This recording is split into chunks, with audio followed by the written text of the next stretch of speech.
Nothing is so painful to the human mind as a great and sudden change. Beware, for I am fearless, and therefore powerful. Life, although it may only be an accumulation of anguish, is dear to me, and I will defend it. I do know that for the sympathy of one living being, I would make peace with all. I have love in me, the likes of which you can scarcely imagine, and rage, the likes of which you would not believe. If I cannot satisfy the one, I will indulge the other.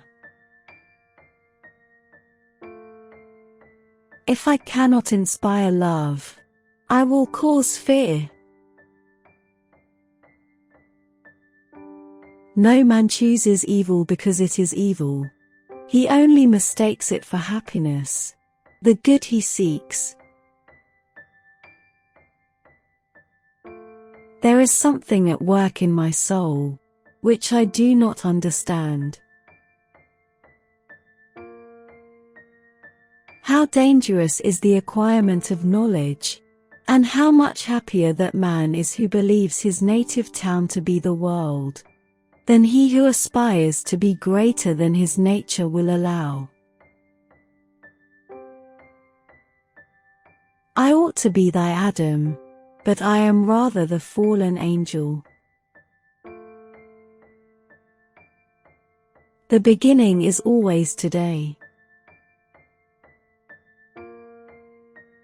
The companions of our childhood always possess a certain power over our minds, which hardly any later friend can obtain.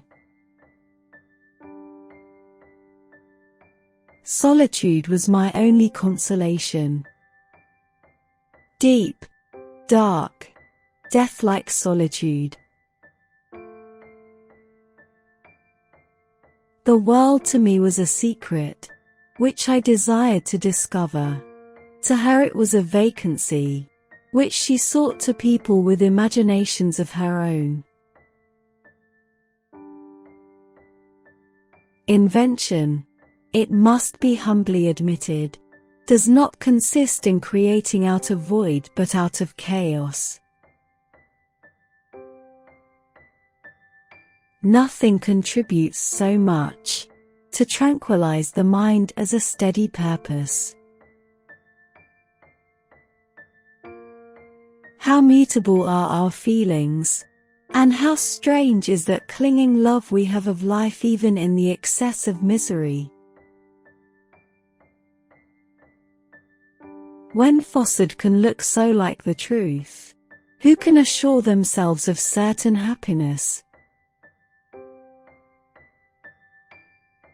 Satan has his companions, fellow devils, to admire and encourage him, but I am solitary and detested. It is true. We shall be monsters, cut off from all the world, but on that account we shall be more attached to one another. The whole series of my life appeared to me as a dream. I sometimes doubted if indeed it were all true, for it never presented itself to my mind with the force of reality. I was benevolent and good. Misery made me a fiend. Make me happy, and I shall again be virtuous. The fallen angel becomes a malignant devil. Yet even that enemy of God and man had friends and associates in his desolation. I am alone. Man, I cried, how ignorant art thou in thy pride of wisdom! With how many things are we on the brink of becoming acquainted, if cowardice or carelessness did not restrain our inquiries. Thus strangely are our souls constructed, and by slight ligaments are we bound to prosperity and ruin. If our impulses were confined to hunger, thirst, and desire, we might be nearly free. But now we are moved by every wind that blows and a chance word or scene that word may convey to us. The world was to me a secret, which I desired to divine. I am alone and miserable. Only someone as ugly as I am could love me.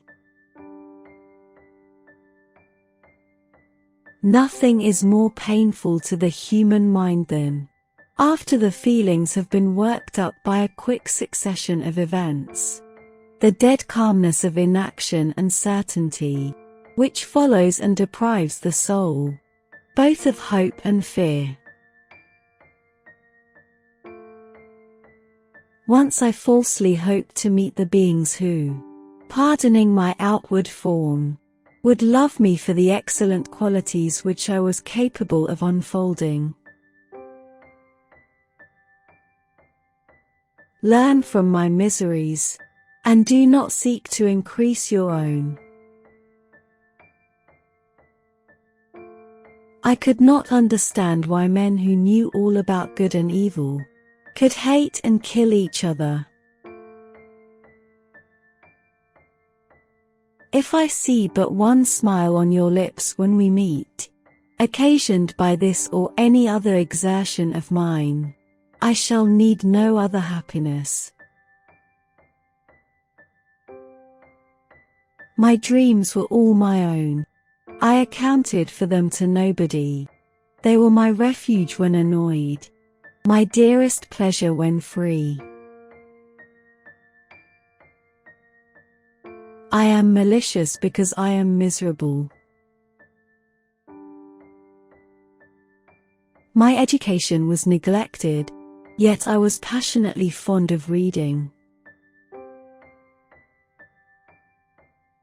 I looked upon the sea. It was to be my grave.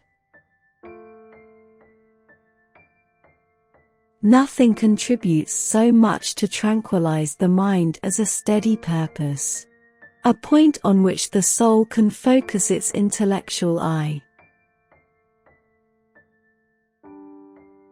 Accursed Creator!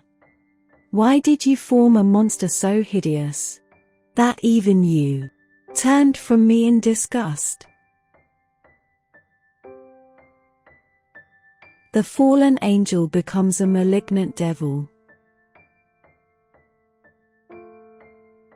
A mind of moderate capacity, which closely pursues one study, must infallibly arrive at great proficiency in that study.